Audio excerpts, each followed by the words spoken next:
Polygon Bend RV. This is my first bike that I'd ordered from bicycles online. I ordered it because I wanted a pretty good super commuter that I could ride to and from work without having many issues. It's also marketed as a cyclocross bike, which sounded pretty cool, so I'd be able to ride it off-road. The packaging was pretty good, apart from this hole on the side, which, to be fair, could have happened with any reasonable courier company. Once we opened the bike up inside, we could see it was packed really well. So nothing really had a lot of room to move in transit, and it seemed to be packaged up pretty good. As you can see, we're just taking the box out of stuff there, and the thing to get the front wheel true.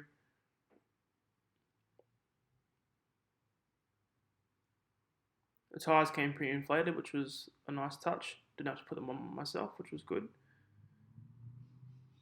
And there's the Shimano 105 rear derailleur and rear cassette as well as the spacer between the box and the bike. Taking a look at what the bike came with a set of instructions and spacers as well for the rear disc brake, as well as a set of pedals, so you at least could put something on, go for a quick spin around town, which was also good, as well as basic things like a bike bell, a little toolkit to be able to assemble various things on the bike, and a pedal spanner to put those pedals on as well, or your own pedals on. So you really got everything you need to build the bike, which is a nice touch. It also came with a Polygon bike manual. Alright, so let's get it out.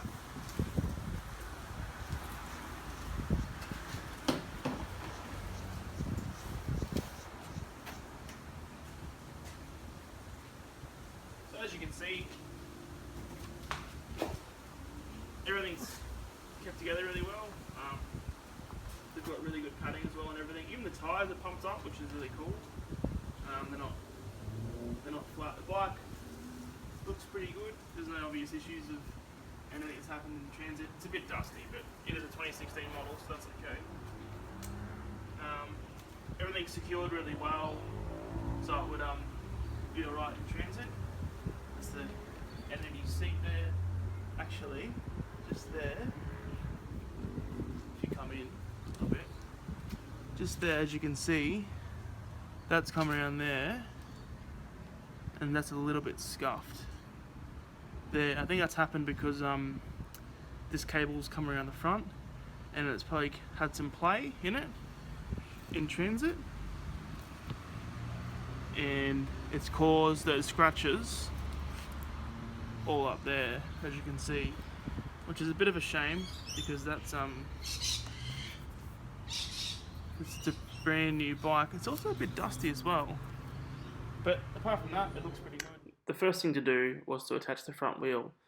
This bike comes with a Novatec through axle, which I thought would be like any other through axle that I've ever used in my life, but it's quite a bit different. So if you get this bike, make sure you look up how to actually install it through using the Bicycles online guide. It'll make your life a lot easier.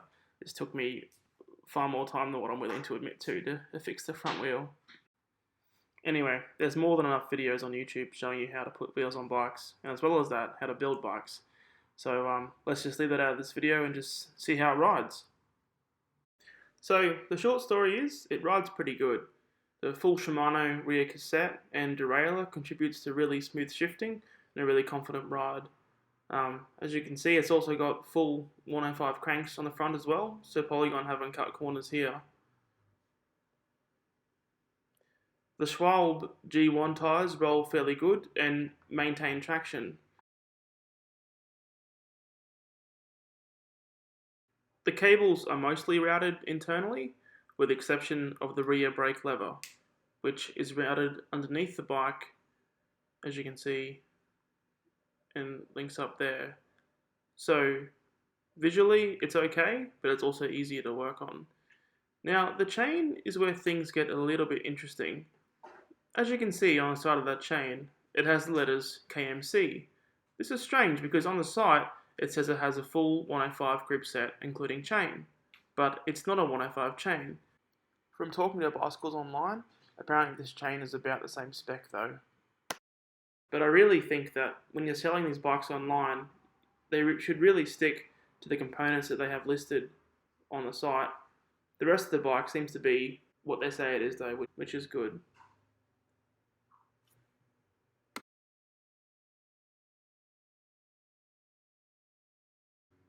The weird decals on the front don't really do it for me, neither does the weird trademark sign there either, but your tastes might vary.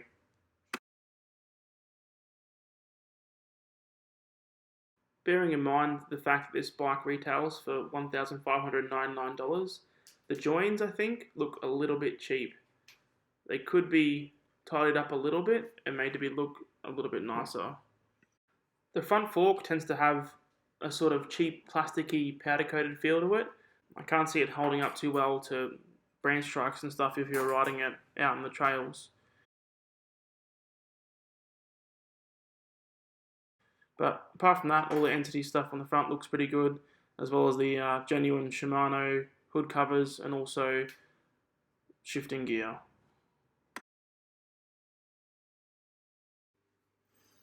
As we can see here, we have the Novatec through axles as well, which I spent a bit of time trying to attach. But seem to do the job pretty good, and as well as that, the Shimano disc brakes, which work really well and pull you up really effectively. So the question is, should you buy a Polygon Bend RV? Well, on one hand, it's pretty tough, and it'll get through a lot of things with those massive tyres pretty easily. On the other hand, this bike is heavy, and riding up hills on the road or on the footpath is going to take a lot out of you. But then again, that's probably to be expected for a cyclocross bike with an alloy frame. My bike actually arrived with quite a big scratch on the underside as well. I don't know about you, but when I pay $15.99 for a bike, I expect it to be pretty good, especially when it's advertised as being brand new. The fact that the bike was advertised as having a 105 chain to come with a KMC chain is a little bit weird as well. You should also bear in mind that at about this price point, you can get a Merida Cyclocross 500, which also has 105 componentry on it. To me, I think it looks a little bit better than this bike. The welds look a little bit cleaner, decals look a bit nicer, and as well as that, when you go and buy it, it's already assembled and it's brand new. As you can see there, the 105 is the same as what this bike has, but unfortunately has Tektro hydraulic brakes, so that might be a little bit worse, but definitely worth considering. At the end of the day though, if you don't live near a bike shop and you can look past the cheesy decals and you get a bike that isn't damaged, then I say go for it. If you live out near gravel trails or you're going to be riding off-road quite a bit, then this would be quite a fun bike for that purpose. That's all for now, thanks for watching.